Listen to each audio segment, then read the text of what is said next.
watch as a wish turns to flesh, blood, and bone. I can't really blame her, she's on her own so long. I'm like Mary Shelley's not so little patchwork friend. I take the breath she gave, and I give it back again. It's all because she put her finger. I remember Lackawanna, where, Bethlehem Steel, where I worked right after high school. If I worked like the night shift, if I was going in on the 11 o'clock to 7 in the morning shift, I'd be pulling up, and if they were dumping, it was right on Lake Erie, if they were dumping the slag into Lake Erie, I swear to God, it was like another sunset, because the sky around there would be like mostly reds, but like these indescribable like reds and ochres just lighting up the sky, and then they'd dump another load of slag and it would just light the whole horizon over the steel mill. It was pretty fascinating.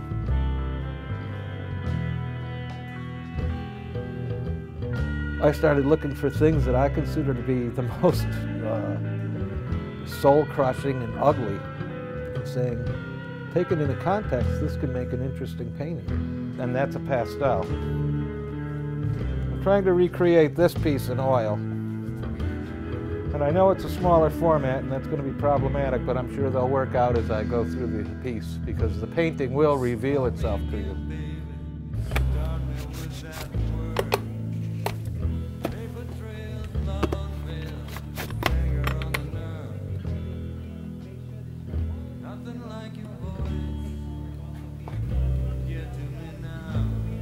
Yeah, it's almost what I want. I had good instruction. I took a painting course at Rhode Island College with, Sam Ames? God, he's a hell of a painter. He said, put everything in a painting, He said, wreck it, put it all in, and he goes, then start editing. He got me like he gets you away from being precious about whatever surface you're working on. That was one of the most important things any instructor ever taught me.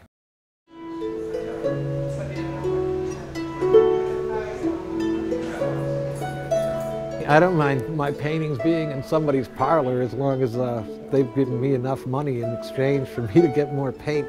Because there's always going to be, you're going to do that greatest painting tomorrow, They've enabled you to paint more by giving you some money. And that painting, you don't get to have it with you anymore, even though you love it, but it's getting a good home.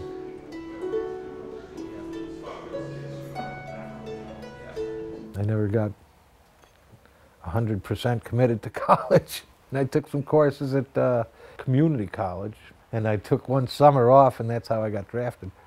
Unwillingly, but I figured throw the dice and do my 2 years. And I got out of the Army, I had the GI Bill, I went to UB, at SUNY at Buffalo. Did everything in night school.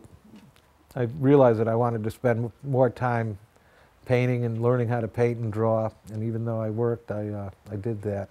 I certainly was searching for direction in the 70s. A friend of mine's girlfriend came to Rhode Island to do a dance clinic at Brown in the summer, and I came up with the woman I was dating at the time, and we had a great time in Rhode Island, and we went to the Cape, and we went to hit all the Rhode Island beaches. I had always loved the ocean, and I'm not making this up. I knew there was a time where I wanted to live on the New England coast. I came up to visit them again in Thanksgiving, and I met a friend through a friend of theirs. It was Tony Janello, actually. He said, you got a lot of problems, but he goes, I think I can help. He said, I think you've got a little bit of promise. If you want to take this seriously, I said, I think I can teach you how to paint. So I've got a lot of good instruction from him, and I think I made a good decision by deciding to pick up and move to Rhode Island. And then I met my wife and started putting down some roots here. She had a degree in art history and was making a pretty good living as a waitress with that degree. She took a summer program in archaeology at Rhode Island College and did so well that the professor, with whom we're still friends, decided that she should be on his team or staff. We were just married and we didn't have children yet. As a spouse, I got a fee waiver. So I just went and signed up for all the studio courses at Rhode Island College. I'm not the most extroverted, but I'm certainly not an introvert. I can ham it up pretty good, you know, but I don't want to live, I don't want to paint in a vacuum. Music and visual work are very closely tied, and they're very closely tied in my motivation to paint. Even though I love listening to music, I think maybe I like being inspired by music. I think my natural talent lies more in music, and I never developed it. I have perfect pitch. I should have taken a musical instrument and become serious about playing music. I could sing, but I only have eyes for you, dear. The moon may be high, but I can't see a thing in the sky. Beautiful line, don't you? Yeah, but you know what I mean. Yeah. I mean, that tune was right. I can carry a tune. Yeah.